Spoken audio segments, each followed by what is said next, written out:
Qui ci troviamo nel momento in cui si mette in contrapposizione l'idea della scienza con il dato tecnico che è quello del laboratorio. Il ragazzo si confronta con l'insegnante di scienze di alimentazione nel laboratorio per andare a conoscere quelle che sono le trasformazioni chimiche, fisiche e biologiche che intervengono negli alimenti. L'obiettivo per il nostro laboratorio, il mio in particolare, è quello di fare e creare uno studente che sia in grado di rilevare l'analisi organolettica di alimenti, cibi e bevande. Io collaboro con i docenti sia di sala che di cucina per spiegare ai ragazzi un po' meglio quelle che sono le reazioni chimico-fisiche che intervengono durante la trasformazione degli alimenti.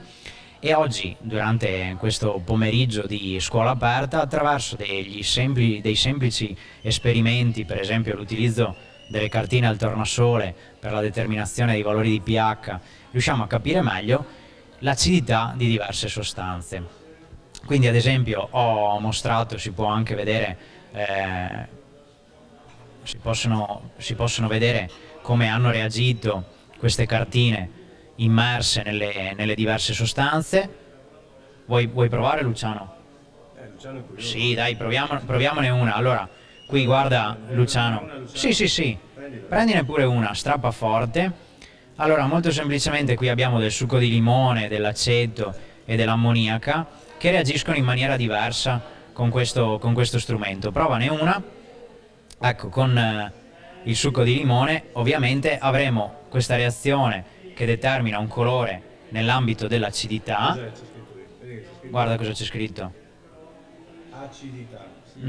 In base al colore che avrà la cartina al tornasole riusciremo a determinare effettivamente se ci troviamo a lavorare con delle sostanze acide o basiche. Questo è molto importante perché a livello poi di degustazione, anche per capire le caratteristiche organolettiche delle bevande, in questo caso, potremmo dare già delle informazioni ai ragazzi e quindi insegnargli, per esempio, che vino e birra sono sostanze acide. Esatto. Poi ovviamente la tua lingua riuscirà anche a determinare il grado di acidità, che invece con il professore assume una terminologia più specifica e diversa. Però ecco, semplicemente facciamo questo anche durante le lezioni per cercare di spiegare meglio e con degli esempi anche pratici ai nostri ragazzi quello che possono trovare sia nei cibi che nelle bevande.